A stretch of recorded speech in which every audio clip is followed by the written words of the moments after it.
Okay, Assalamualaikum warahmatullahi wabarakatuh, and greetings to every one of you. So today, me, Syahmina, Binti Hamid, will present to you about the analysis of accent variation. So the videos that I'm going to analyze about is YouTube vlog by Sam and Monica, which entitled "We Bought a House." So first, I will explain briefly about the systematic variation, which is it's a type of distinction to differentiate between the accent and also the language that have different phonological systems. So the key points in systematic is mostly its vowels and it's mostly on rhoticity, the rhot sound. So first we'll look at these two clips.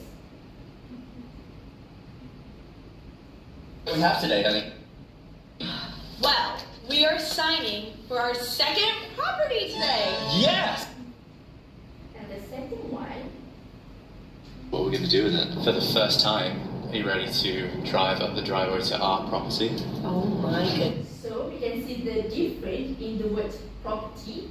So the first clip on the left is American English, so it's property.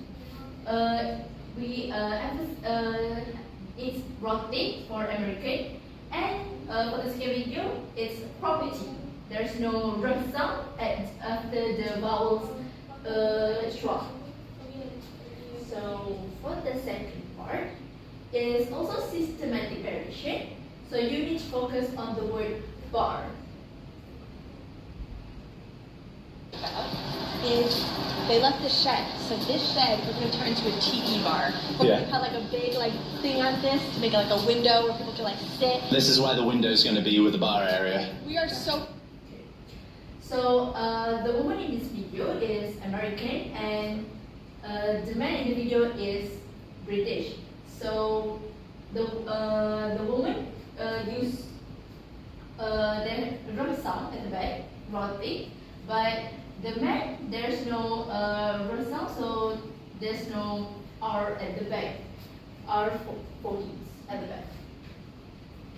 So the second variation is lexical variation that we know it's we use different words to describe the same thing.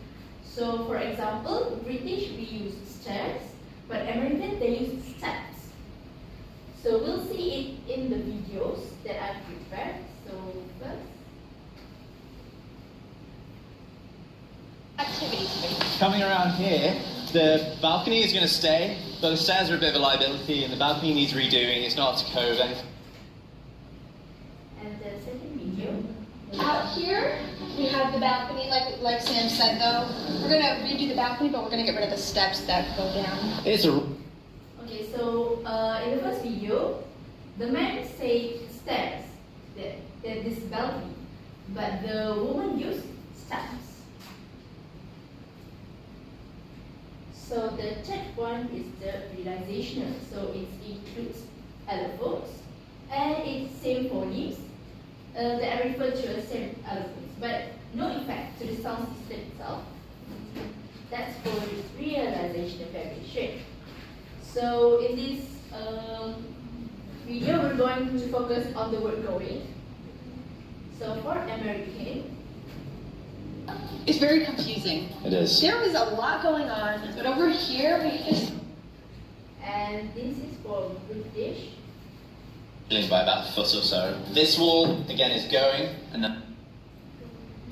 So for American, it's going, but for British, it's going.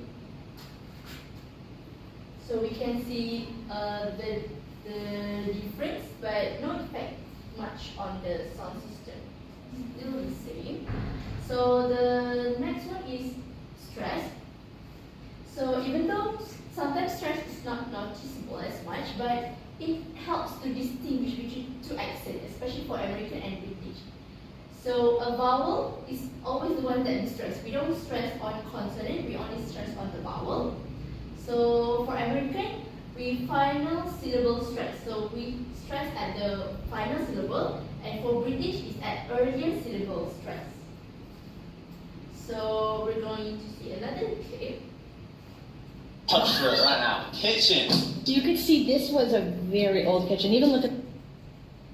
So, can you actually guess the words that is being stressed? Which words that have different stress by different accent? One more time. Can you play it one more time? Sure. Okay. Touch through it right now. Kitchen. You could see this was a very old kitchen. Even look at. Okay, correct. Yes. So, okay. In British, they stress on the kitchen, the kid part.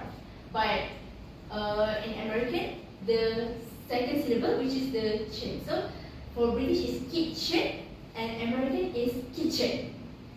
So that's the difference of stress between these two accents. So now I will go to intonation. So for Americans, they sometimes tend to lower or even maintain their pitch towards the end of the question. But British speakers prefers to raise their voice a bit at the end of questions. So we're going to see the questions from two different videos and two different accents. Okay, they must have thought I was so nervous. At the You bone. said you were sat at the gym. And the second one. Yeah. You want to walk us inside? Okay. We want to have like a. So for the first video, the wife said, "You mean you sat at the back?" But they not like raise their voice. They just maintain throughout the whole questions. But for the man, the husband, when he asked the wife, "Do you want to walk inside?" The inside part is rising. Different from American, it's maintained. It does not rise. So thank you for listening. So do you have any questions? I have one question. Okay. So, how do we know when we need to pronounce or not pronounce the R sound in British English? Okay, so for British English, actually the R sound is usually after a vowel. It's always after a vowel. For example, like car, heart, it's always after the vowel. And in the previous slide, you can see through, for example, property. It's after the a vowel. And also born, it's also after a vowel. So that's how you know. I have another last question. So, do we really need to have stress like British and American English when we talk as we are not a native speaker? Okay, because we're as Malaysian, we usually use like our own way of speaking, but actually using stress like a native speakers really help us to really have the intonation. Are we asking a question or are we even making a statement? So it's very important to emphasize on the stress and use the stress correctly for when we pronounce it in English. So any questions more? No. So okay, so that's all from me. Thank you for listening.